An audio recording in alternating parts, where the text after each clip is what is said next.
Meditations of all of our hearts be acceptable in your sight, O Lord, our strength and our Redeemer. Amen. Good morning.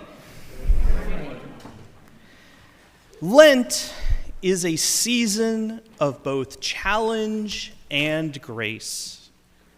It is a time when we are called to reckon with the fragility of life, while also being reminded that God is still at work, even in our brokenness. This third Sunday in Lent, I find myself reflecting on the delicate balance of things, how easily they can fall apart, and yet how often God invites us to see new life where we expect only barrenness. A few weeks ago, my father took a fall.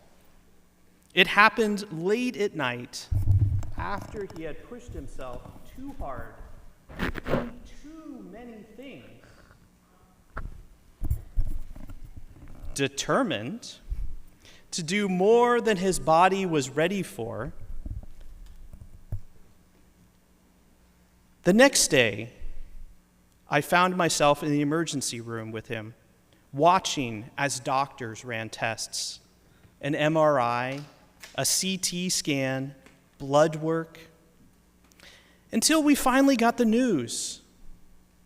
Just a mild concussion, nothing more. It was a relief, but also a reminder. How often do we, like my father, try to carry more than we should?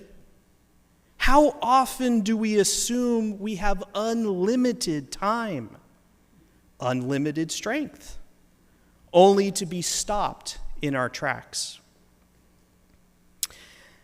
Then there's our dog, Delilah, our beloved canine companion.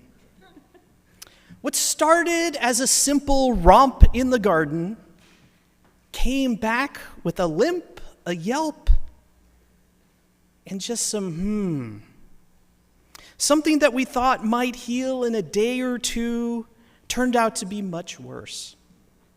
X-rays revealed breaks in 3 places. What we thought was minor was in fact something that would take time, patience, and a careful tending to heal.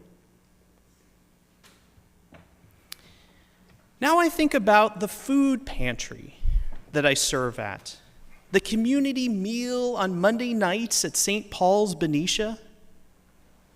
We are facing significant cuts because of the U.S. Department of Agriculture, the AID that is being withheld. Cuts that will impact the very people who depend on us most, our neighbors, families struggling to make ends meet, veterans, and seniors choosing between food and medical bills. The fig tree in Luke 13 comes to mind, a tree that hasn't yet borne fruit, a tree that others might have been tempted to cut down and discard. But the gardener steps in. Give it another year. Let me tend to it. Let me see what can grow. I think that's what we're being asked to do this Lent, to recognize the fragility of things and not to despair, to see the broken places in our lives, in our world, in our communities, and to commit ourselves to tending, to waiting, and to working for renewal.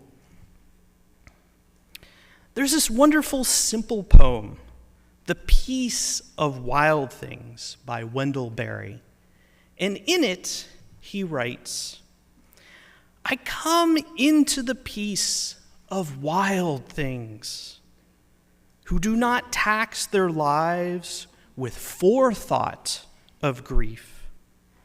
I come into the presence of still water, and I feel above me the day-blind stars waiting with their light for a time.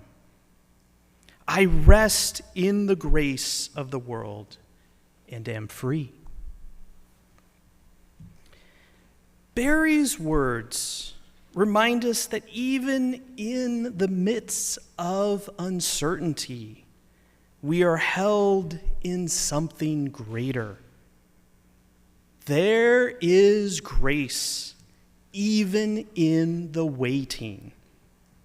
There is possibility even in what seems fragile. There is a call to trust even when the future feels uncertain. Today, Moses too was faced with uncertainty when he encountered that burning bush in Exodus. He was in the wilderness tending sheep, perhaps resigned to a quiet, unremarkable life. But then God spoke. I have seen the suffering of my people, and I have come down to deliver them. Moses, fragile, with a stutter, hesitant, protests. Who am I that I should go? But God does not call him because he is strong or ready. God calls him because he is willing, because God has work to do through him, through us. And this brings me to another fig tree that I am tending, an effort that reminds us of the call to nature rather than to cut down. The Laudato Si pilgrimage to Sacramento.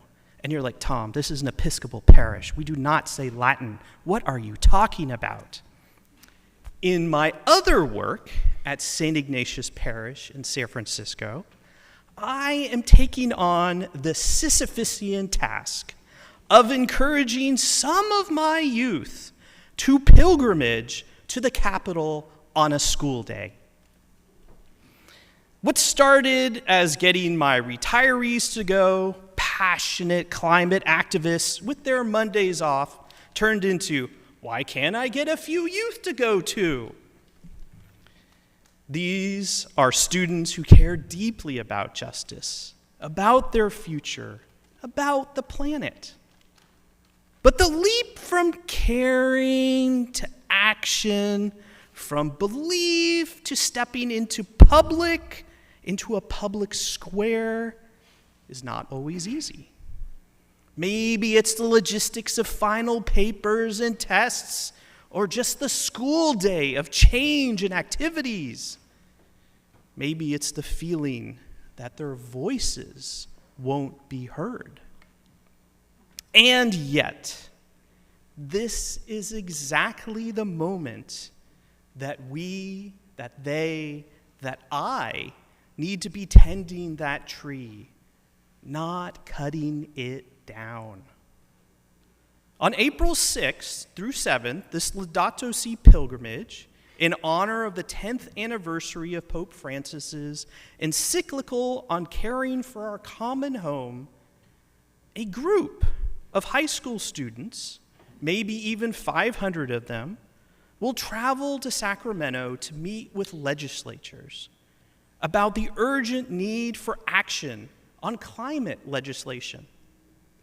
Our planet, like the fig tree, is fragile. It would be easy for those in power to throw up their hands and say, there is no fruit here. Sorry, no hope for change. But just as the gardener in Jesus' parable pleads, give it another year, these young people will stand before the legislators, meet with them in committee, and say, give this world another chance. Take conscious action now that will help us all. Lent calls us to look at the fragile things, the barren places in our lives, the broken bones, the falling, the waiting, and to see where might God be at work. The fig tree is not cut down. It is given another year. Moses is not left in the wilderness.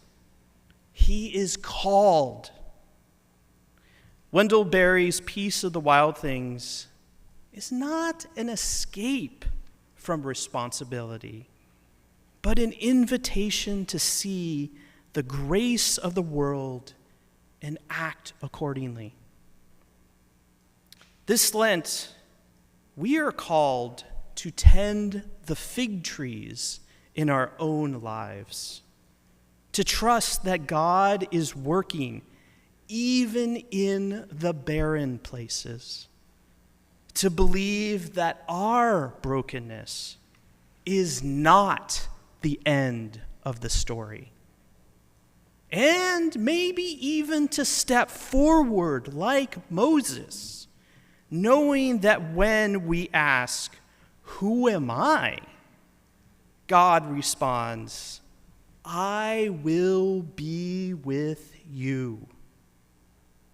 May we carry that promise with us in the season of growing, of waiting, and of trusting. Amen.